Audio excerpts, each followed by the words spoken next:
Nama beta Isra. Beta lahir di sini, di Banda Neira. Pulau yang terkenal dengan sejarah dan hasil rempah. Berabad-abad yang lalu, pulau ini diperebutkan oleh bangsa-bangsa di dunia. Dorang rela berperang antar bangsa demi merebut rempah dari pulau ini. Bagaimana tidak? Pulau ini adalah penghasil rempah yang jadi primadona pada masa itu, terutama yakni buah pala. Dia pun nilai sangat berharga. Bahkan konon harganya lebih mahal dari emas. Beta sering dengar cerita-cerita dari orang tua-tua tentang sejarah dan buah pala itu sendiri. Beta pun rasa penasaran muncul. Bagaimana perjalanan dari buah bersejarah ini?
Run, salah satu pulau di Kepulauan Banda yang jadi saksi sejarah atas beberapa peristiwa di masa lalu. Tujuan beta ke pulau ini adalah baku dapa deng sahabat lama,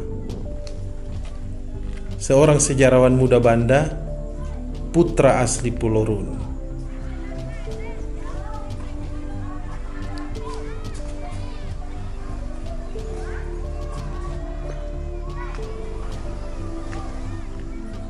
Assalamualaikum. Waalaikumsalam. Wah, lama sekali ini baru. Kapan sampai? Baru saja. Alhamdulillah. Beta ke rumah.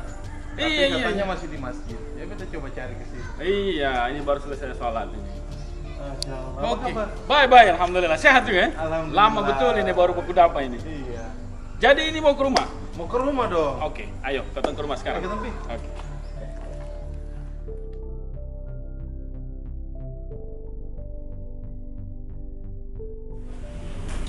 Bung duduk dulu.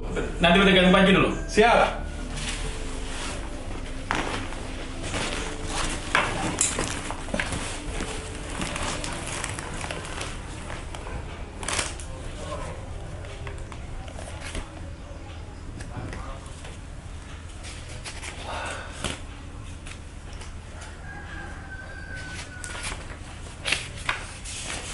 Oke.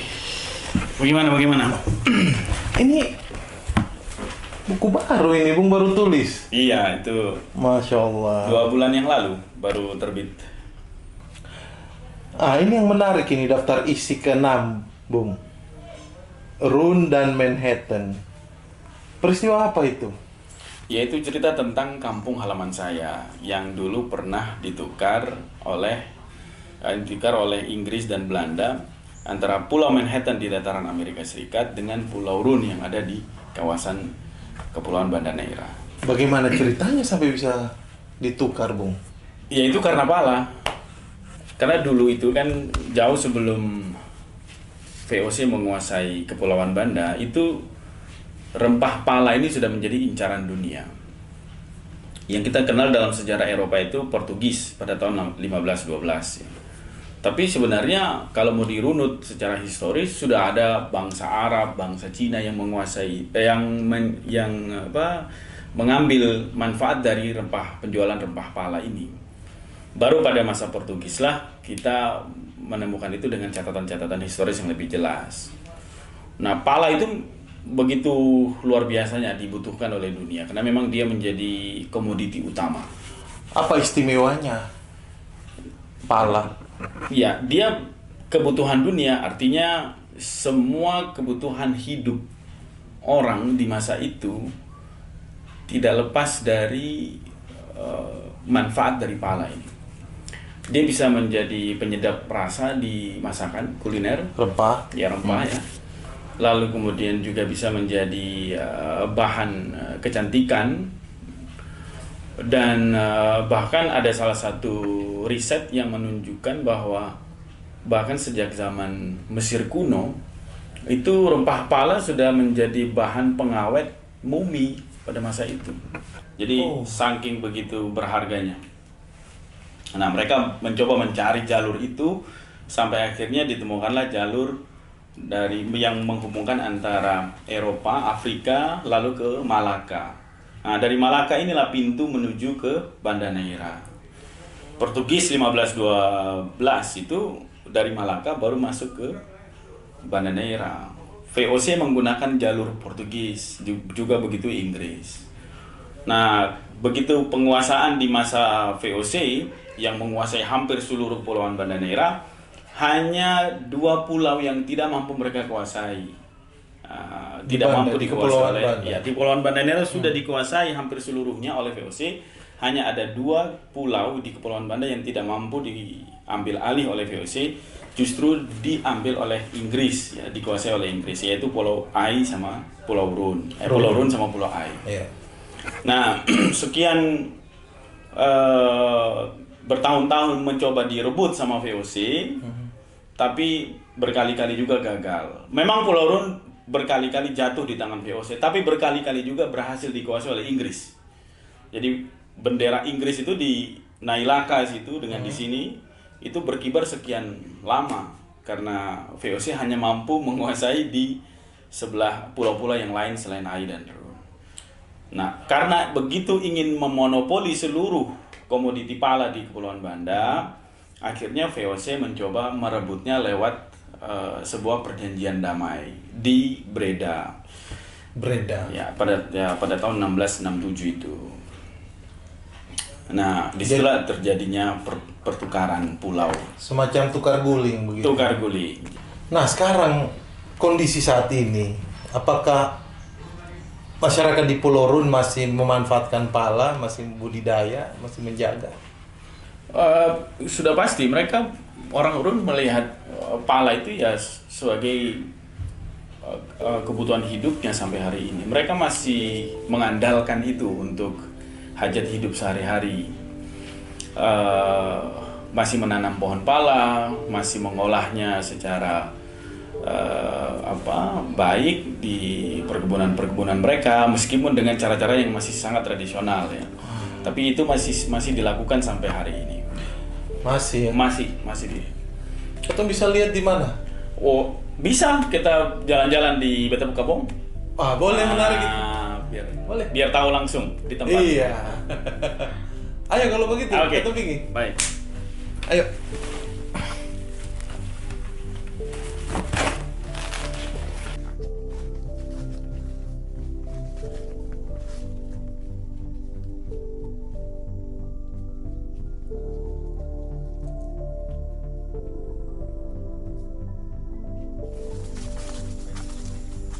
Waalaikumsalam warahmatullahi.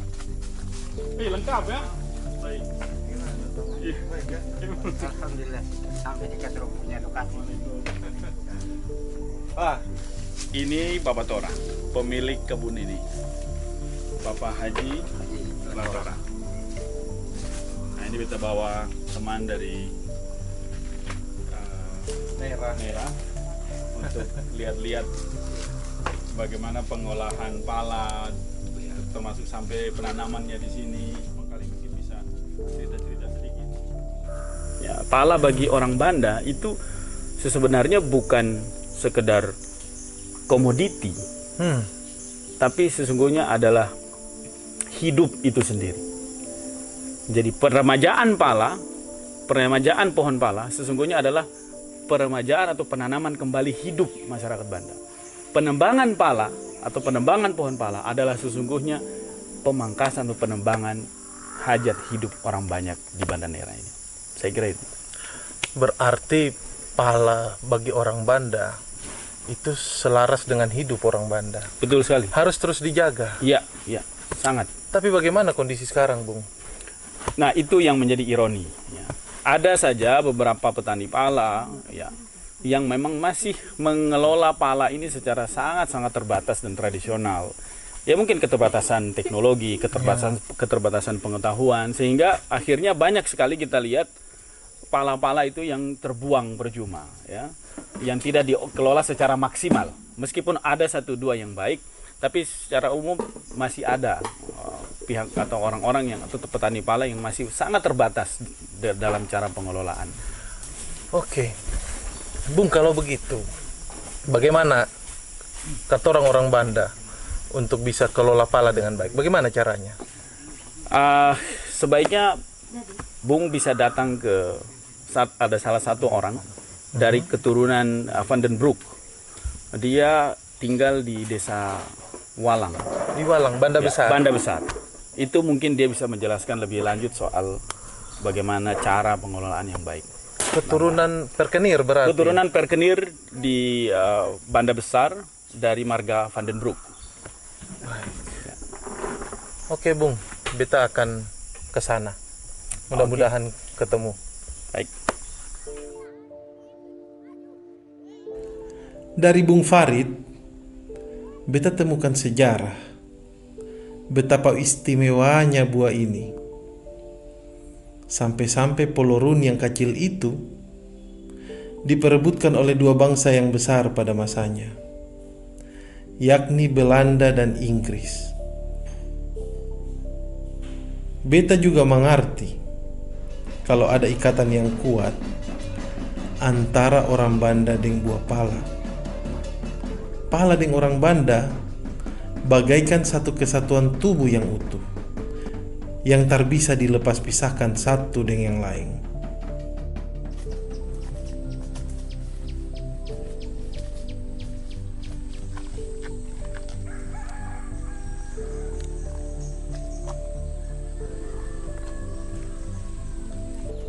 Van den Broek.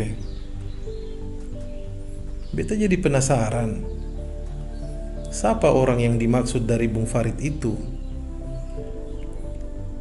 Setelah berabad-abad, apa betul masih ada orang yang mau pertahankan pengelolaan pala macam zaman dulu?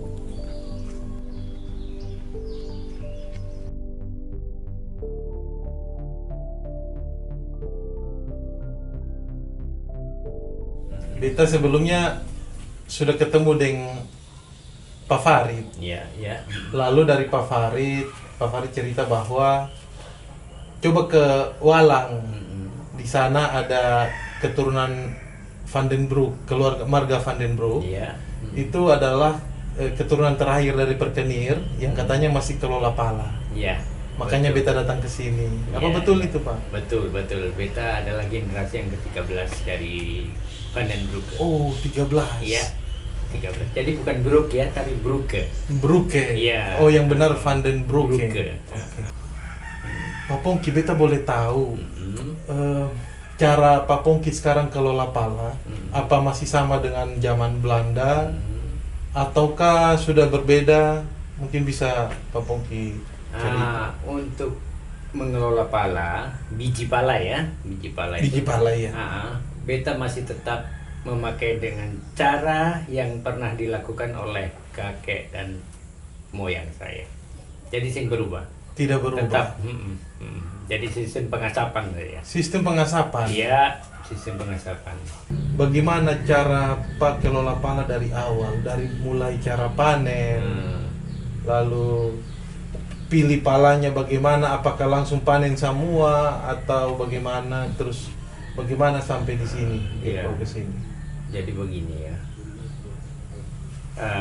kan ada koordinator lapangan ya. Koordinator Iya, lapangan. anggap saja mandor lah. Mandor, ya, iya. Mandor kebun. Kebun, Ya. iya. Nah, dulu ketemu bilang mandor kebun. Iya. Nah itu nanti dia yang bawa laporan, toh pala kondisinya sebegini, pala dan kondisinya sebegini. Nah terus berarti cuma tanya nanti berapa lama lagi, sekitar 1 bulan. Coba bawa sampel dulu. Nah sudah turun bawa sampel barang 10. Jadi sampel tuh bukan ambil satu pohon, bukan. Terhadap ambil, iya, iya, ambil sebagai langkah-langkah iya, begitu ya. ambil sampel saja, Iya, ambil sampel acak acak begitu kan? saja. Iya, iya, iya. Terus sudah kita periksa. Oh ini tunggu 1 bulan lagi, toh. Bisa Oh, tahu, bulan ya? Bisa. Oh tahu, jelas sudah belajar dari dulu kan. Iya, iya, Sudah iya. belajar gitu. Jadi semangati semua itu. Iya. Nah jadi begitu nanti waktu yang kita tentukan sudah dekat, toh. Dong panggil ketum naik. Mulai panen. Naik dulu di lapangan. Naik dulu. Kontrol Oh, dulu. kontrol dulu. Iya. Kontrol kita lihat di mana buah pala yang sudah masak secara fisiologis dia terbelah Ah, dalam satu pohon itu macam ada satu contoh ya, Ah. macam ada 1000 buah. Oke. Tahu? Ketung lihat 150 diantaranya sudah terbuka. Nah itu baru bisa dipanen. Baru bisa Iya. dipanen. Cuma ada beda dengan musim zaman kolonial dulu ya. Iya. Kalau kolonial dulu itu khusus ambil pala yang sudah buka saja. Tak boleh pala yang masih Hanya tertutup. yang tak buka yang panen. Iya, sebab ada sanksi. Ada sanksi. Kalau ambil pala yang belum terbelah, toh Iya. itu hukumannya bisa sampai 3 bulan. Berat. Ada sanksinya. Wah. Jadi lebih pala turun dari gunung, katong kupas dia pufuli dulu ya. Kupas puli.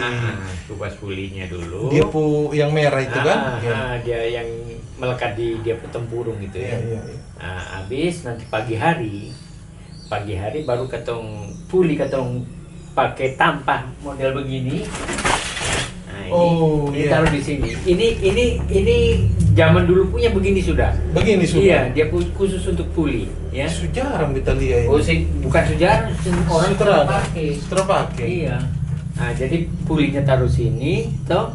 Terus palanya ketemu bawa naik di tempat pengasapan. Oke. Nah, tapi satu syarat, kalau pala baru, ketong tak boleh kasih nyala api dulu. Castingnya selama 4 hari atau 5 hari. Toh, sebelum kasih nyala api. Jangan ketong kasih nyala api nanti panas, belum panas siang matahari, tambah dengan panas api nanti pala hangus. Pala jadi hangat. Jadi katong kestingan dengan panas matahari dulu di dalam bawah seng ya, di bawah seng itu kan cukup panas ya. Iya, ada hawa panas dari matahari iya, kan? itu kestingan bareng 4 atau 5 hari. Baru sesudah itu, toh, setiap jam 5 sore atau jam 6 sore, katong siap dengan tungku yang masing-masing. Itu kurang lebih hampir 1 bulan ya. Di atas 3 minggu. Itu sampai bisa kering. Untuk kontrolnya setiap 4 atau 5 hari lagi, katong urai dia lagi, bolak-balik. Kalau misalnya sekarang dikelola dengan cara modern dengan teknologi, kira-kira bisa? Lebih bagus. Sebab beta juga pernah lihat sendiri toh. Macam dari Dinas Pertanian ada pernah memberikan bantuan di daerah-daerah ya. Khususnya ada di Banda juga ada beberapa lokasi itu ya. Apa itu? Solar dry dome. Oh. Itu untuk pengeringan pala yang Solar dryer. iya, dome. itu bagus sekali. Beta lihat sing terlalu lama, sing makan biaya, toh. Termakan biaya baru Iya, cuma biaya pakai operasionalnya iya, ada lain. tinggal pakai tenaga matahari. Tenaga matahari. Itu berapa hari? Itu cuma 4 atau 5 hari sudah kering. Apa 5 hari suka Iya, kering? bisa angka itu. Wah. Sebab panasnya kan bukan cuma siang malam, 24 jam tuh stabil dia pun panas. Dia pun kualitas sama dengan dapur pala pu apa ini hasil. Iya begini. Memang kalau ketemu bilang sama-sama keringnya ya. Keringnya. Cuma bedanya solar dry dome ya. tidak terkontaminasi dengan asap. Sedangkan asap itu kan walaupun bagaimana ada kandungan formalin juga. Oh begitu. Iya, itu. Jadi lebih bagus. Apalagi sekarang ini macam ketum dengar di Eropa itu sudah biji pala itu banyak diproses untuk Makanan.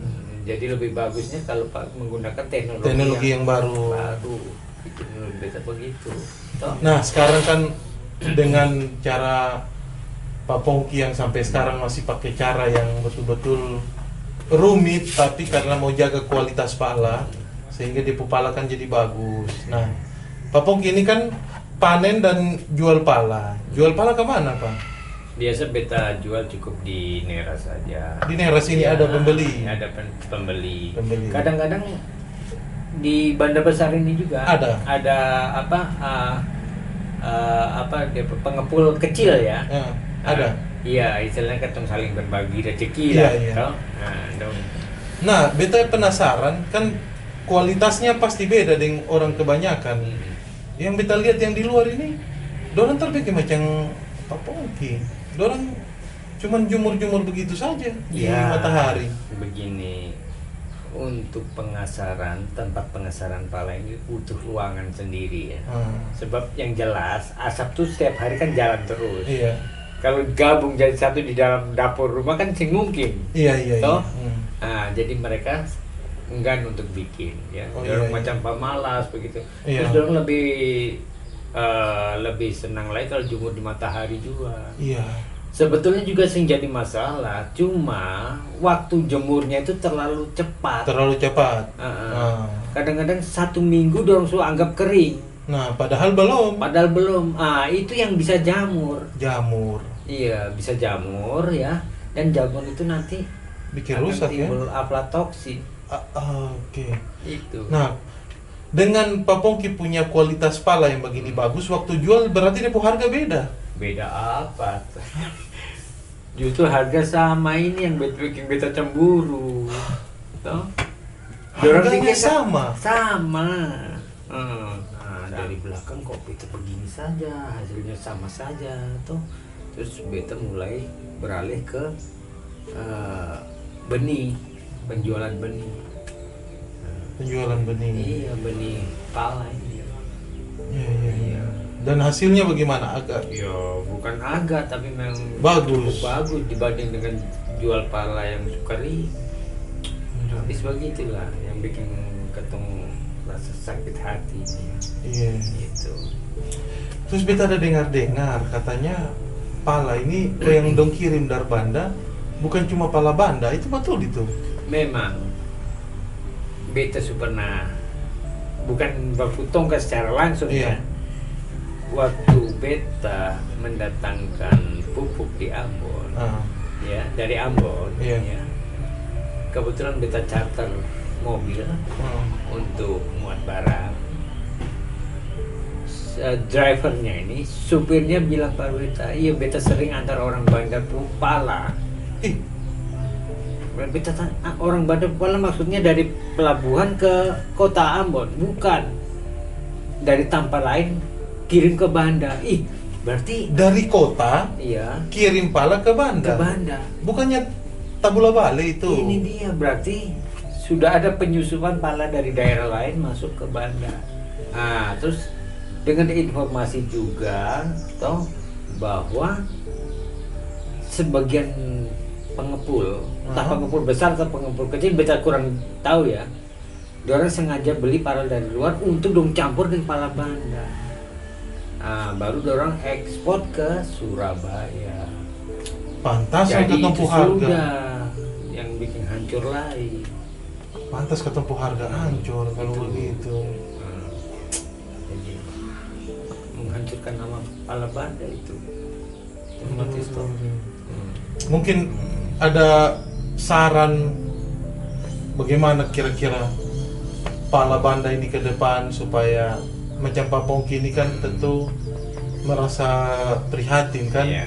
punya pala yang berkualitas tapi harga sama. Mungkin ada apa Iya. kira-kira harapan lah, Ya, saran memang atau harapan dari Pak begini, Pongki?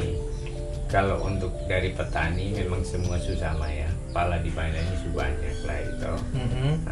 Tapi bagaimana ketong hasilnya pala itu kan menurut beta kalau lebih baiknya itu ada pabrik untuk proses pala di Banda dan juga ekspor yang sudah siap jadi begitu. Itu lebih menguntungkan. Berarti perlu ada industri Iya, kan, biar industri. industrinya mungkin UMKM, tapi itu. iya. Iya, supaya pala itu keluar dari Banda sudah berupa bahan jadi begitu. Yes. Sudah kadang sing tergantung dengan orang pun negeri lagi. Kita kira kan? itu yang tepat, Pak. Itu sudah. Bagus sekali ini saran.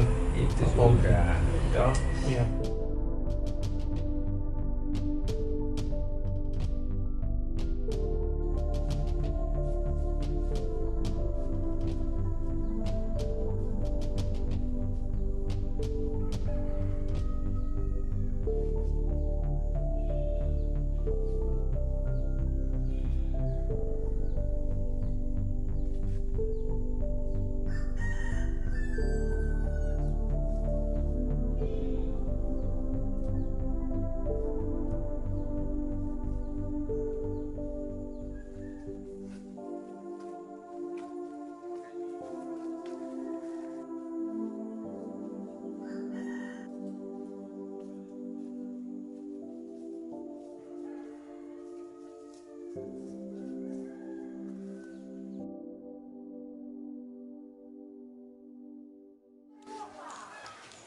Ini abang pu dapur pala. Iya.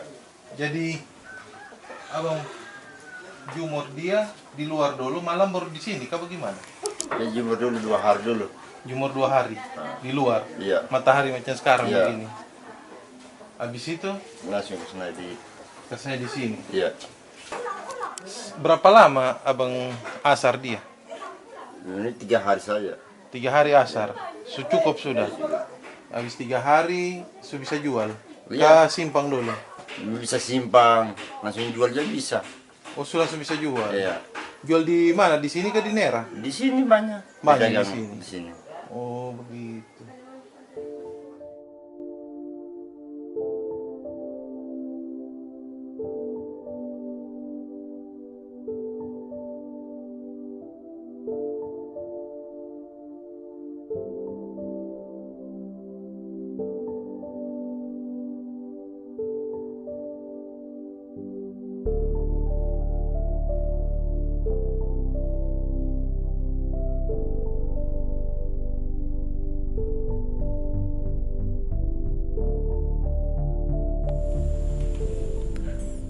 Ternyata bikin pala yang betul itu macam yang Bapak Pongki bilang.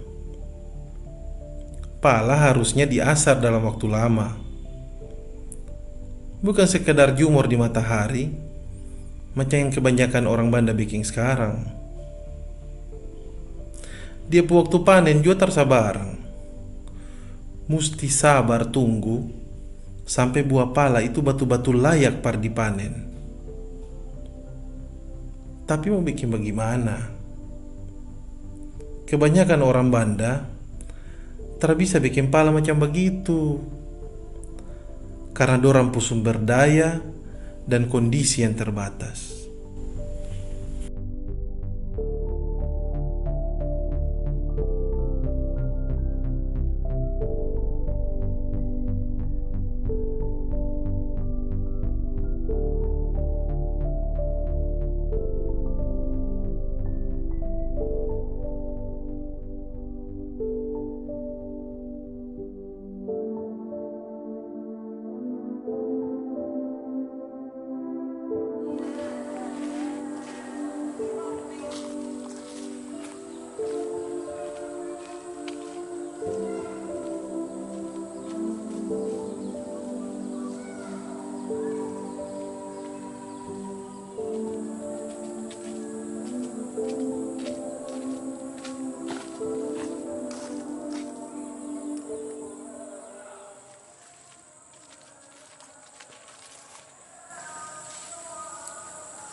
Pak Guru,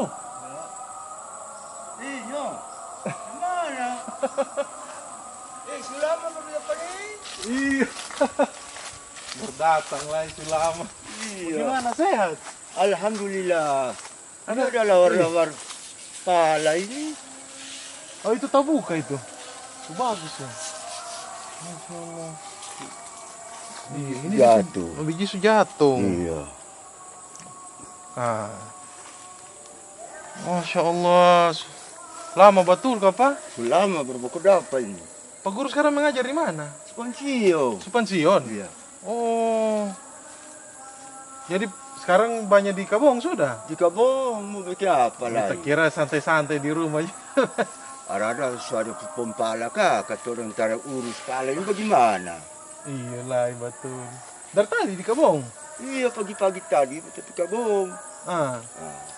Kita dapat ingatan barang-barang ini. Kalau Ah. kita ntar ambil lagi bagaimana? Iya. Jadi tiap hari sudah? Iya ada luas.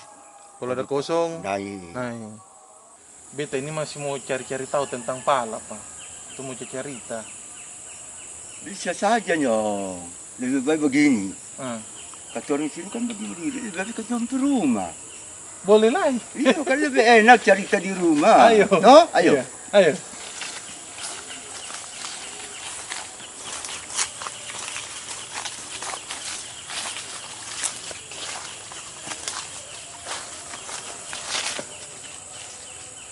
Lu sana apa?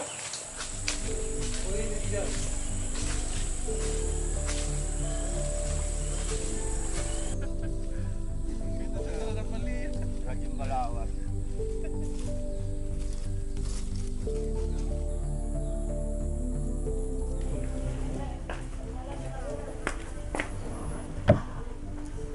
Ayo minum dulu. Makasih Pak Guru, Ya. makasih. Bismillahirrahmanirrahim.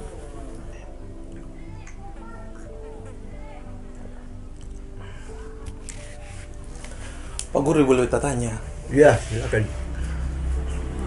mengapa Pak Guru masih mau urus pala lah? Padahal kan Pak Guru bisa nikmati masa pensiun, bisa santai-santai. Tapi kenapa Pak Guru mesti balik lagi ke Kabong para urus pala? Ya. Begini, Nyong. Dulu beta sekarang sekolah. Iya. Beta pu bapa sudah pala. Jadi turun kepada beta yang Supansiong ini. Kalau beta cuma jalan-jalan pergi jalan datang beta terurus pala yang di hutan tu di Kabong itu bagaimana? Iya. Lama kelamaan pala itu dia hilang, Habis. habis. Padahal pala ini kotor orang Banda punya hasil untuk ke depan. Iya. Betul. Menurut Pak Guru sebenarnya pala itu punya arti apa par katong orang Banda, Pak? Pala ini merupakan hasil utama untuk kotor orang Banda. Kemudian dari zaman dahulu penjajah sudah datang cari hasil pala ini di Banda. Jadi kata orang Banda ini kalau tidak pertahankan ini hasil pala ini, alangkah ruginya kata orang Banda.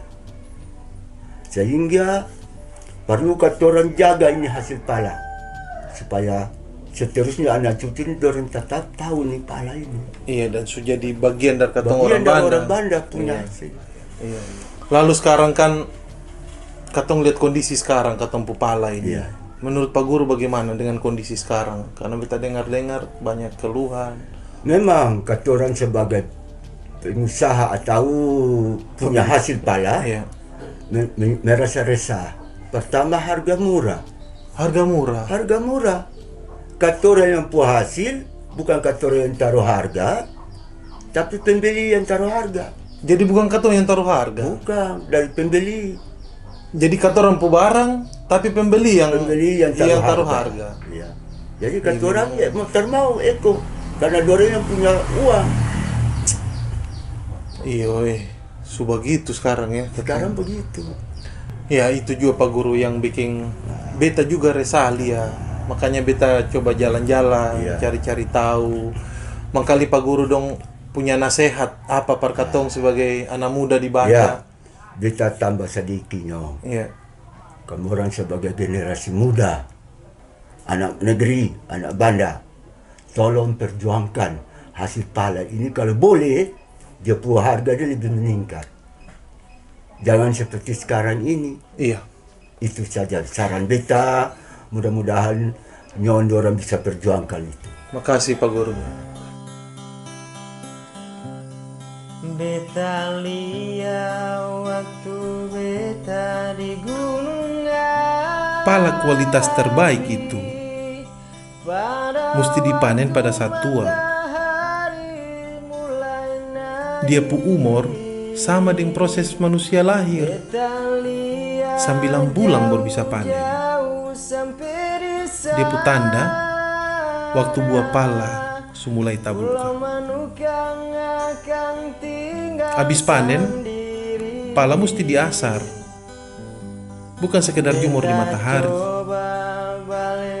Dia berproses sekitar 3 minggu di dalam dapur pala dengan suhu tertentu yang stabil. Dengan adanya sertifikasi indikator geografis, sudah waktunya pala Banda dijadikan sebuah brand. Artinya, hanya produk pala yang berasal dari Banda saja yang boleh menggunakan nama pala Banda dan disertifikasi. Sehingga terada lagi pala yang dibawa dari luar Kepulauan Banda untuk kepentingan keuntungan sesaat dan bikin rugi orang Banda.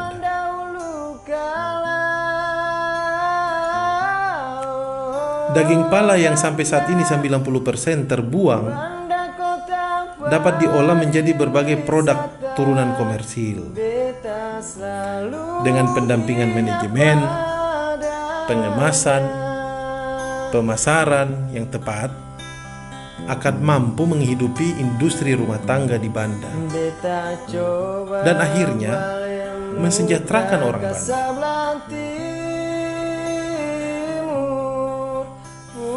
Nasihat dari Pak Guru Aru macam tampar beta sebagai anak muda asli Banda yang hampir lupa akan identitas tanah kelahirannya sendiri. Pohon pala tumbuh mengiringi perjalanan sejarah dan peradaban orang Banda sampai sekarang. Pala bukan sekedar mata pencaharian bagi orang Banda, tapi identitas asli orang Banda. Tapi biar identitas lain, markul trakasi kesejahteraan lama-kelamaan pasti hilang. Nilai pala yang tersesuai dengan hajat hidup orang Banda menurut beta adalah penjajahan yang belum selesai sampai sekarang. Sudah terlalu lama orang Banda dapat jajah karena pala. Sudah saatnya nilai pala ditentukan oleh orang Banda sendiri dengan nilai yang pantas yang bisa bikin orang Banda sejahtera. Waktunya bangkit, kembalikan kejayaan rempah pala Banda. Isra Prasetya Idris. Banda kota pala yang permai sudah terkenal sejak zaman dahulu kala.